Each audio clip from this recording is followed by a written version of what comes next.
Olá a todos, aqui é o Bruno Ribeiro. Essa é mais uma discussão de alguns eventos que aconteceram aí na América do Sul nas últimas semanas. Não teve tantos eventos extremos assim em julho e agosto comparado aos meses anteriores, mas é, hoje eu vou discutir três eventos que foram interessantes. Um deles foi essa incursão de ar frio aqui, que foi bastante severa, né, no início de julho. Todo o Cone Sul, partes da Argentina principalmente, com mínimas bastante baixas, e Rio Grande do Sul, Uruguai também, e foi uma massa de ar frio que persistiu por muito tempo e principalmente em termos de temperaturas máximas, né, foram bem baixas, como eu vou discutir. Outro evento também foi essa rajada de vento que aconteceu aqui no Chile, teve alguns estragos na região metropolitana de Santiago no dia 2 de agosto, na madrugada, e, por exemplo, essa estação registrou 124 km por hora, o que é bastante incomum no Chile, né? Lá não tem muitas tempestades severas, então é difícil ter rajadas de vento tão intensas assim, mas eu vou discutir um pouco sobre isso que aconteceu. E finalmente, essa onda de calor que aconteceu na Antártica. Na Antártica, no final de julho e início de agosto, teve algumas incursões de ar quente na Antártica e que favoreceram temperaturas bastante acima do normal também. Então, esses são os três eventos que eu selecionei para essa discussão. Eu vou começar aqui com as temperaturas baixas que aconteceram no Cone Sul no início de julho. Aqui é uma imagem mostrando os dados de estações do dia 9 de julho. Essas aqui são as mínimas, né, entre as 12 TC do dia 8 e as 12 TC do dia 9. Então dá para ver que teve temperaturas bastante baixas aqui na Argentina, abaixo de -6, -7 em alguns pontos, em áreas a nível do mar, né? Então é bastante frio.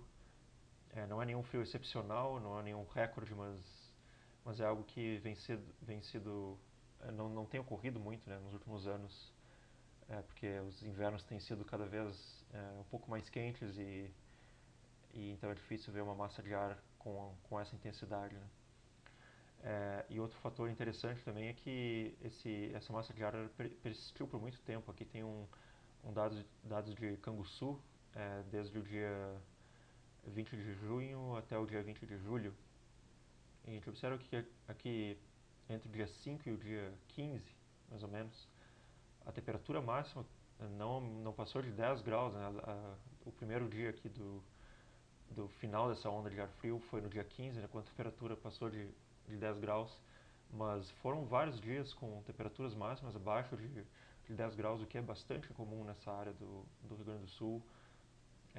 Geralmente, dias frios do inverno tem temperaturas máximas aí de 5 a 10 graus, mas é difícil isso ocorrer por mais de uma semana, né, como ocorreu aqui. Então foi uma massa de ar frio bastante persistente e teve inclusive uma temperatura mínima aqui abaixo de zero no dia 9, que foi esse dia que eu mostrei aqui. Então esse foi um dos dias mais frios, né, dessa onda de ar frio. Aqui são algumas anomalias usando as análises do INSEP, de temperatura em 2 metros entre o dia 5 e o dia 15 de julho. Então dá para ver que anomalias chegaram até -10 no norte da Argentina, o que é bastante comum. Então foi uma onda de ar frio bastante significativa em toda essa área aqui. E em 500 HPA se nota essa crista bastante anômala aqui no Pacífico Sudeste, que geralmente se observa, né, em casos de incursões de ar frio. O que acontece é que esse ar quente aqui ele avança para sul-sudeste no Pacífico, geralmente tem um intenso cavado aqui, então causa essa incursão de ar quente em direção aos polos, gera essa crista em altos níveis, e isso é que empurra, através desse vento de sudoeste aqui, empurra o ar frio em direção à América do Sul e causa essas ondas de frio mais intensas. Então esse é um padrão muito, muito clássico da ocorrência de ondas de frio nessa área aqui do sudeste da América do Sul. E aí analisando os mapas diários, né, começando no dia 2 de julho, esse aqui é o mapa em 500 HPA, que mostra altura geopotencial, temperatura, vento, vorticidade em sombreado aqui laranja e movimento ascendente em azul. Então se a gente voltar lá para um pouco mais no início do mês, no dia 1º, a gente observa que tem esse escoamento ciclônico aqui, a sudoeste da Patagônia. E essa crista, né, que não dá para ver muito bem aqui, mas que aparece no lado esquerdo aqui do mapa.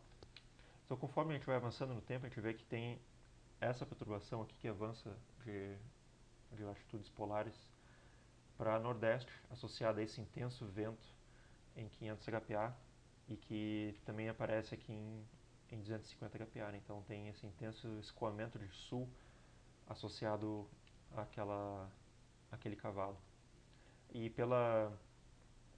por esse mapa aqui que mostra a temperatura potencial na tropopausa dinâmica, a gente observa que tem essa área aqui com temperaturas bastante baixas, o que significa que a vorticidade potencial é bastante alta, ou seja, tem uma massa de ar que vem dos polos, né, avançando em direção a latitudes mais baixas. Então essa massa de ar ela avança, né? Dá para ver o ciclone aqui em superfície associado. Esse contorno preto é a vorticidade entre 850 e 925 HPA, então a vorticidade perto da superfície. E se nota essa ciclogênese que acontece na vanguarda daquele cavado. O cavado segue avançando. Tem uma outra ciclogênese também que acontece perto da Península Antártica. E em 250 se segue observando esse intenso escoamento de sul, né, associado a esse cavado. E esse cavado ele segue avançando, avança em direção à Patagônia aqui, no dia 3. E aqui em 500 HPA se nota que teve uma crista, né, na retaguarda desse cavado, então essa crista está associada a uma incursão de ar mais quente e úmido em direção aos polos e aí desloca esse ar frio em direção à América do Sul. E aí esse cavado ele avança em direção à Patagônia e se estabelece lá por alguns dias, aqui já no dia 4, dia 5. E aí conforme ele se estabelece nessa área aqui do Atlântico, a gente observa que tem outros máximos de vorticidade potencial ou de mínimos de temperatura potencial na tropopausa dinâmica que vão circundando essa área de vorticidade ciclônica intensa que a gente observa aqui em 500 HPA. Então tem outros vórtices e máximos de vorticidade que vão circulando essa área e também auxiliando com a ingestão de ar frio em direção a latitudes mais baixas. E aí no dia 5 essa massa de ar frio começa a avançar já em superfície em direção ao sul do Brasil, mas depois no dia 6, dia 7 a gente vê que segue tendo esse escoamento de sul aqui e essas outras áreas com vorticidade ciclônica intensa, apesar de não ser tão intensa quanto essa primeira, elas seguem mantendo essa advecção fria próxima à superfície, como eu vou mostrar adiante. Então, isso é o que mantém essa massa de ar por bastante tempo, né? Não tem apenas uma incursão de ar frio, como essa aqui, mas sim ela tem a primeira incursão e ela mantém esse escoamento de sul aqui sobre a Patagônia e o Oceano Atlântico adjacente que mantém esse corredor com ar frio, né, avançando para norte em direção aos subtrópicos da América do Sul. Se a gente observar aqui em termos de espessura, né, esse contorno azul aqui é a espessura e esse sombreado é o jato. Então, para começar lá no início de junho, tinha um jato bastante intenso, associado à Amazônia frontal, né, nessa área aqui da América do Sul. Mas conforme a gente vai avançando, a gente vê que essa área aqui com espessura, né, bem mais baixa, abaixo de 520 decâmetros, começa a avançar em direção à Patagônia. Né? Então, a gente vai acompanhando aqui, essa área avança em direção à Patagônia. Ela acentua esse gradiente de espessura que tem aqui, que está associado também à intensidade do jato de altos níveis. Então, a gente vê que esse jato ele se intensifica ainda mais, né? Nessa área aqui sobre os Andes, em torno de 35 sul. E depois essas linhas de espessura mais baixa aqui abaixo de 540, que é o primeiro contorno azul, elas começam a avançar lentamente em direção ao sul do Brasil e aí também facilitadas por esse ciclone que está aqui sobre o Oceano Atlântico, que não é um ciclone muito intenso, mas que mantém nessa persistente advecção quente, advecção fria, né, sobre essa área. Então dá para ver que o ciclone se posicionando nessa região, a gente tem pelo vento geostrófico, né, tem vento de sul aqui, paralelo às isobras, né, que são essas linhas pretas, e esse vento de sul está perpendicular às linhas de espessura, então ele está advectando o ar mais frio em direção ao norte. E isso se mantém por vários dias. Então, apesar do ciclone avançar e a gente ter essa formação desse anticiclone aqui com mais de 1028 sobre a Patagônia, 1028 HPA, a gente segue tendo esse escoamento de sul nessa área do Atlântico aqui por vários dias, até o dia 7, 8. E aí no dia 9 é quando o anticiclone se estabelece. Então a gente já tem o ciclone extratropical avançando em direção ao Atlântico, já está longe da costa. Não tem mais advecção fria, então o vento ele fica mais fraco. A gente observa aqui o máximo de 1028 HPA sobre a província de Buenos Aires, na Argentina.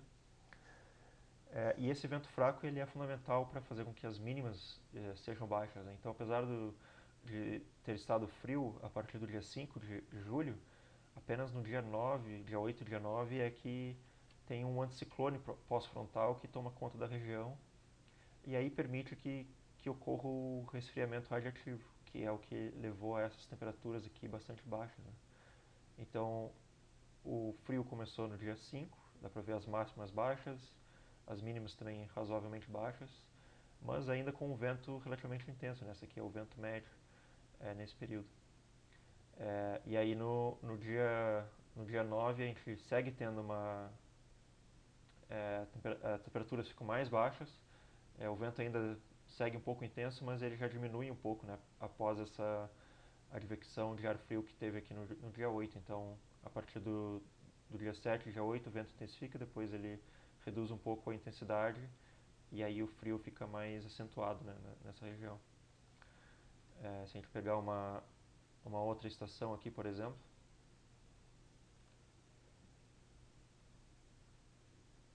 aqui a gente observa que também no dia 9 a mínima foi uma das mais baixas, né, no período. E aqui o vento também bastante baixo e a pressão chegou a 1032 em alguns pontos do centro da Argentina. Então foi essa intensificação desse anticiclone a partir do dia 8, dia 9, e depois o gradativo enfraquecimento dos ventos foi que permitiu que essas mínimas acontecessem nesse dia. Então, um caso bastante interessante dessa incursão de ar frio, bastante clássica, mas ela foi bastante persistente, né? O que não é muito comum. Geralmente essa massa de ar frio ela dura por 2, 3 dias com mínimas bastante baixas e depois começa a haver aquecimento.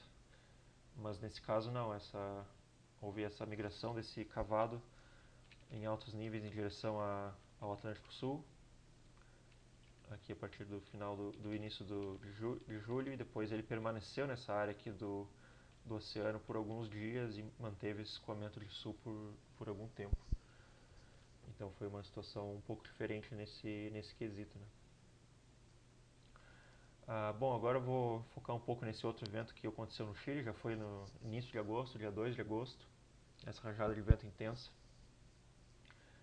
E de acordo com algumas pessoas no Chile, não estava sendo esperada, né, pela meteorologia local. E teve alguns problemas até no tráfego aéreo, que isso aqui é na madrugada do dia 2, dá para ver que os aviões estavam tendo dificuldades para pousar na região de Santiago, região metropolitana de Santiago, devido a esse vento e intensa chuva, né, que acontecia nessa região nesse dia. Então, se a gente voltar aqui, se a gente analisar primeiro o dia 2, né, às 6 UTC, que é mais ou menos a madrugada do dia 2, a gente observa que tinha esse intenso cavado aqui na costa do Chile. Se a gente observar aqui em 500 HPA, se vê um pouco melhor.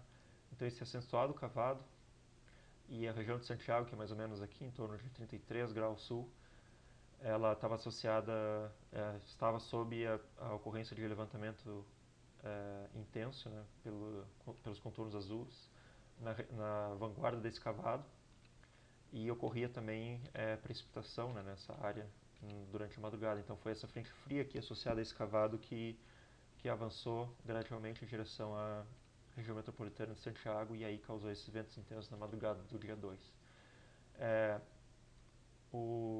A pressão em superfície estava bastante baixa, né, bem abaixo do normal nessa região, então era uma ciclogênese bastante intensa que acontecia no entorno dos Andes. nesse dia, associado àquele cavado que também era bastante intenso. Então, se a gente observar aqui em 500 HPA, o cavado dele também era bastante anômalo, né? Chegando aí a 2, 3 desvios padrão abaixo do normal. A altura geopotencial é 500.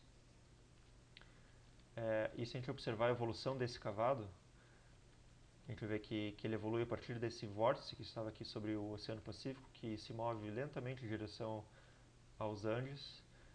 E nesse momento aqui, no final em torno do dia 30, mais ou menos, né, de julho, ele começa a ganhar mais amplitude. Então dá para ver que esse máximo de vorticidade aqui, que estava associado a esse escoamento zonal, ele ganha amplitude e forma esse cavado aqui que avança em direção ao Chile no final do dia 31. Então causa intensa precipitação aqui. Só que aí tem um outro cavado que se desenvolve na retaguarda desse vórtice maior e que é resultado dessa crista que avança em direção ao Chile também, mas mais a oeste. Então essa crista aqui que ela se intensifica, né, conforme a gente avança no tempo. Então o que acontece? Essa crista está associada a escoamento de ar quente e úmido em direção a latitudes mais altas, né? Então tem movimento ascendente, liberação de calor latente e a formação dessa crista em altos níveis que acaba amplificando esse cavado corrente abaixo. Então tem pesquisas que mostram que essa liberação de calor latente e essa formação áreas de precipitação perto dessa crista, elas favorecem a formação de vorticidade ciclônica nas bordas dessa crista que depois é ingerida por esse cavado. Então esses máximos de vorticidade ciclônica aqui que aparecem na retaguarda do cavado e que depois se intensificam, eles são gerados ao longo da borda dessa crista em 500 HPA. E aí esse máximo de vorticidade acentua esse cavado que estava na costa do Chile, faz com que ele se torne bastante amplificado aqui ao longo do dia 2. E aí, quando aquela frente fria de fato avança em direção a Santiago, ela está associada a esse cavado intenso e intenso movimento ascendente também em 500 HPA. E outro fator interessante é que como esse cavado ele é bastante intenso, né, em 500 HPA, ele também favorece a intensa ciclogênese em superfície e intenso gradiente de pressão, né, em superfície nessa região. Então dá para ver que tinha bastante isóbaras aqui ao longo do Chile, ou seja, o vento de oeste e noroeste aqui ele era bastante intenso, né, nessa área do Chile, desde a superfície até níveis altos, onde se vê esse jato aqui que estava mergulhando em direção aos Andes, né, nesse momento. Se a gente analisar o vento em 925, né, a anomalia de vento em 925, que é o que é mostrado aqui, isso aqui é a 0TC do dia 2, então um pouco antes das rajadas de vento intensas, dá para observar que o vento em 925 HPA ele era 4 a 6 desvios padrão acima do normal, né? Então era um vento bastante intenso que estava acontecendo na frente dessa frente fria que avançava em direção a Santiago. E aqui tem uma sondagem gerada a partir da reanálise ERA5, em que se observa ventos muito, muito intensos, em torno de 1 a 2 km de altura, 70 nós aqui em 2 km de altura.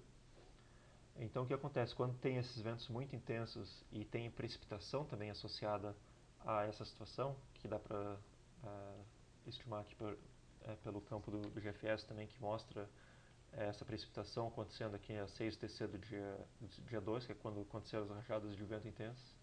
Então essa precipitação intensa que aconteceu aqui, em torno de 40 a 60 milímetros em 6 horas, estimado pela análise do GFS, esse movimento descendente associado à precipitação, ele carrega esse vento intenso em direção à superfície, né? Tem intenso momentum horizontal do vento em 2, 3 km de altura, e esse movimento descendente associado à precipitação e também a chegada da frente fria que tem consigo ar frio, né, que desce desde alguns quilômetros acima do solo até o solo, carregam esse momentum horizontal intenso até a superfície, e aí favorece as rajadas de vento intensas, né? Então não era uma situação tão extrema assim, né? Quando se olha os campos sinóticos, parece que é algo que daria até para prever ou se esperar, mas em termos de rajada de vento, sim, é algo que não acontece muito, muito comumente no Chile, né? rajadas de vento de 124 km por hora associado a uma frente fria e a uma intensa ciclogênese não são muito comuns nessa área do Chile. Então foi um evento que teve bastante impacto na região metropolitana e que parece ter sido associado a principalmente esse intenso escoamento na frente da frente fria e depois a transferência de momento de níveis um pouco mais altos acima da superfície, 2, 3 km de altura, até o nível do solo pela precipitação e movimento descendente associado à passagem da frente fria. E por fim, eu comentar um pouco sobre essa onda de calor que aconteceu na Antártida. Não dá para dizer que é uma onda de calor, porque as temperaturas na Antártica são bastante baixas, né, porque é o inverno ainda lá, mas ainda assim foram temperaturas bastante acima do normal, né, assim, na Antártica. Então, nessa estação aqui, por exemplo, que fica nessa área aqui da Antártica, que é onde teve as temperaturas mais altas, dá para ver que a máxima chegou até menos 0,4 no dia 6 do 8, então isso é bastante incomum, né? Geralmente as temperaturas são em torno de menos 10, menos 20 nessa área, com mínimas até de menos 30. E por esse período todo, final de julho e início de agosto, as temperaturas ficaram bastante altas, com mínimas aí em torno de menos 5 a 0, né? Então foi bastante significativo essa incursão de ar quente e provavelmente teve algum impacto no gelo marítimo, né, na Antártica, nessa região aqui.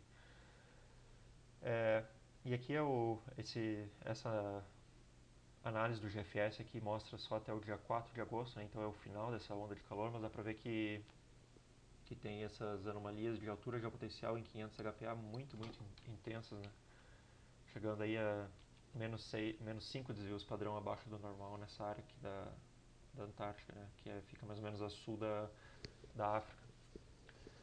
Então, essas persistentes incursões de ar quente aqui em direção à Antártica, desde o final de julho até o início de agosto, causaram a formação dessa crista e temperaturas bastante altas, né, na Antártica durante esse período.